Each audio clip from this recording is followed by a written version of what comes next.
What's up, YouTube? Ken World. Today we react to one of the GOATs. I'm Kevin. Maki slayed the Zenin clan. Bro, this video dinner gonna be so cold. So let's not waste no time and let's hop right into it. Shall we?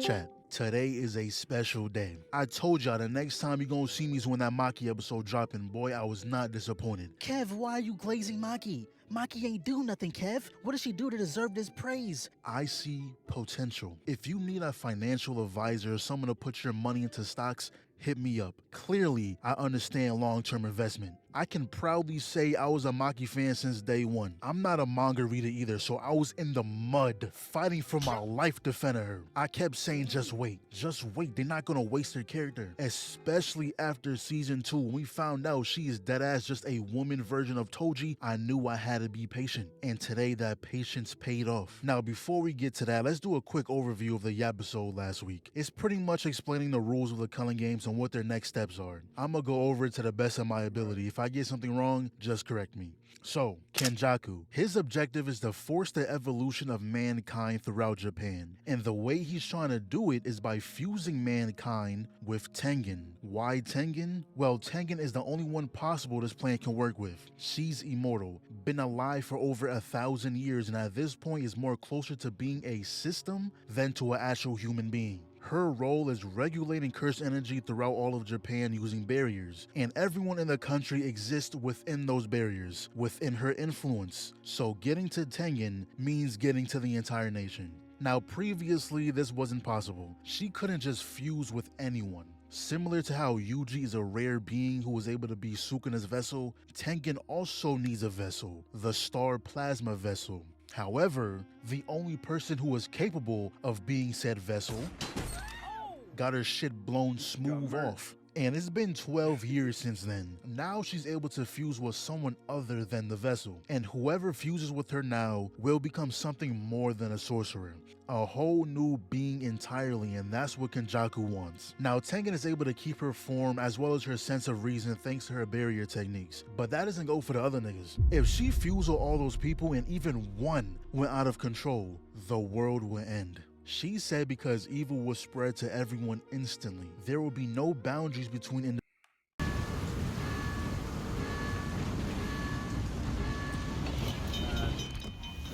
individuals. The impurities of 100 million would flood the world. Now hearing that for the first time, I had no clue what the fuck she was talking about. Had to do a little research to make sense of that. So basically, her fusing with everyone would turn them all into one being, one mind, a single shared existence. One person feels hatred, everyone feels hatred. Betrayal, sadness, anger, fear, grief, all those emotions stacked up at one time. Now you may be asking, why now of all times? Why is Kenjaku doing all this right now? Tengen goes to explain that the Star Plasma Vessel, a sorcerer with the 6 eyes, and herself are all connected by fate, which is why the 2 other times Kenjaku tried this, he failed. If he killed either one of them, new users will somehow appear when he tried to go through with the plan. However, the 3rd time Toji was a factor. A man with 0 cursed energy, blessed with a heavenly pact, putting him outside of fate's grasp. So when he killed the vessel, blew her shit smooth off, popped her Scalati, he disrupted the cycle, breaking fate. That single act is what made Kenjaku's plan possible, and sealing Gojo just gave him extra insurance. And the reason he started the Culling Games to generate a massive amount of cursed energy, pretty much preparing humans to be fused with Tengen. And remember how I mentioned there's a lot of rules to the Culling Games? Yeah, one of them prevents the game from ending. Wow. But there's also another rule. If you get enough points, you can add an additional rule. So that means they have to participate in order to create a way out of the game. They also came here to figure out how to free Gojo. Tengen simply had a fucking back door to the seal that was used on him. Now, of course, you can't just open it and free him. The person with the front half is the one with the authority. You'll need to find something or someone, some girl named Angel who was also around since 1,000 years ago, who can extinguish cursed techniques. So here's the game plan. Yuki and Choso will stay here to protect Tengen.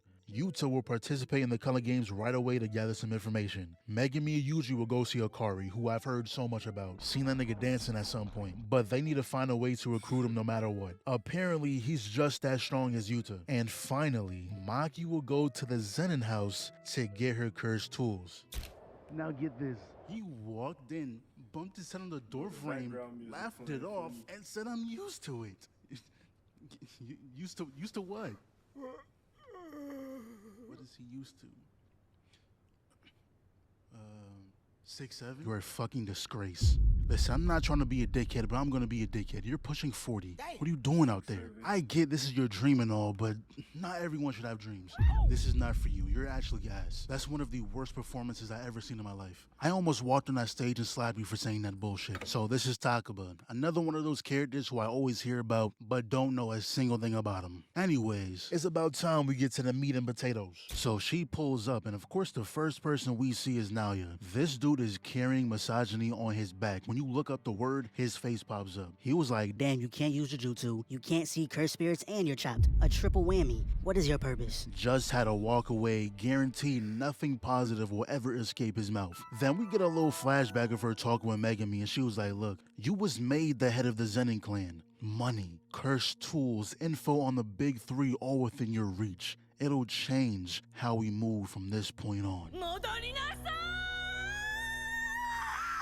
We see Maki's mom yelling for her to come back. They're forbidden from going down to the armory. And I was expecting a regular size vault. That shit is a 20-story door, locks and seals keeping it closed. You think the blades of chaos are inside that shit, the Infinity Gauntlet. But all she was greeted by was her dad, with her sister Mai bleeding out on the floor. Yo, this family is fucked in every which way possible. And he's only doing this because earlier, the higher-ups put out a kill order on anyone who plots to free Gojo. So they're using this chance to strengthen their trust by killing Maki, Mai, and Megami. He already cleared out the vault, which brings me to question, how long was he standing here? Does the door just auto seal itself back up, auto puts the locks back on? Nah, cause now that I'm thinking about it, you had to make multiple trips. You wouldn't have this giant vault just for one weapon. So after you got done hauling everything out of here, you went back inside, closed the door, and just stood in the dark.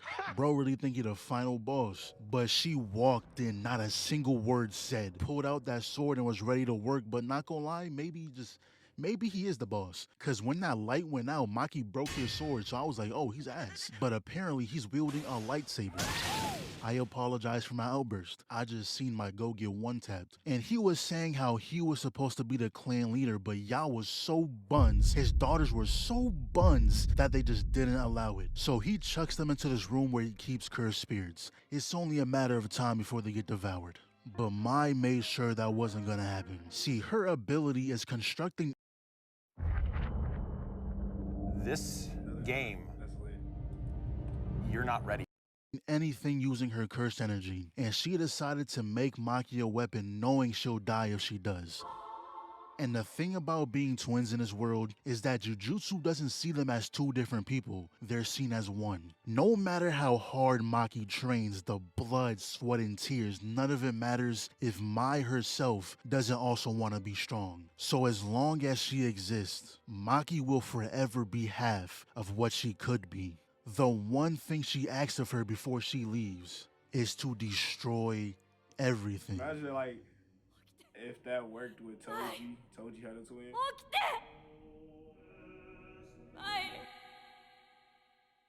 Huh? What? My body remembers the fear I tried so hard to forget. Toji, I'll burn you to the... Ladies and gentlemen, it is time. My goat has risen.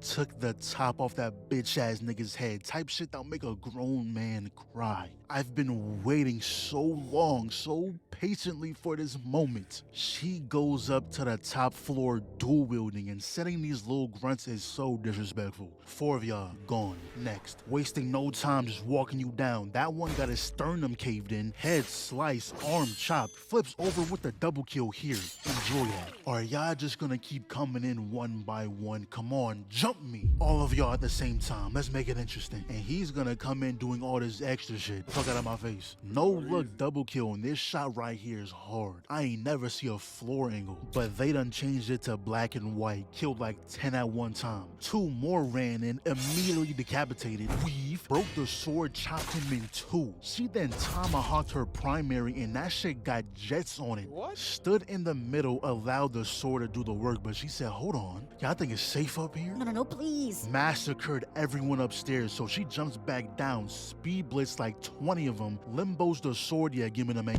She's out here ice skating on blood. And I guarantee this guy stood back here for a reason. He didn't even have a sword in his hand, no weapon of protection. He was about to play dead. She ain't giving him a chance. So she runs back into the crowd, took the boy's arm, cuts off his torso, and this dude got the most unfortunate death. You didn't even go out to the person annihilating your squad. You went out to the random pair of forearms she happened to chop off. And then she proceeds to, I don't even know what she did, but everyone in the room is now dead.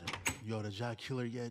Huh? Great Neptune! And this random old man was just in the cut, conjuring up some spell which frankly did not a thing. All these explosions, the giant hand, she gave not a single fuck. In fact, she broke out of it with ease, got straight in his face. Now, these guys are considered the strongest sorcerers the Zenin clan has to offer, so finally, we have some comp. Psych, I lied. She broke his sword and snatched his fucking throat out. And the universe must really not like this guy. His broken sword came back, struck him in the back of his head. Anyways, on to the next. And I think she's going for a world record. Is that the second throat she done snatched? Then the other guy uses some gravity technique, but it don't really matter because she smiles and started forcing her way out of it. And this dude is taking his sweet time to hit her. The other guy was like, yo, what are you doing?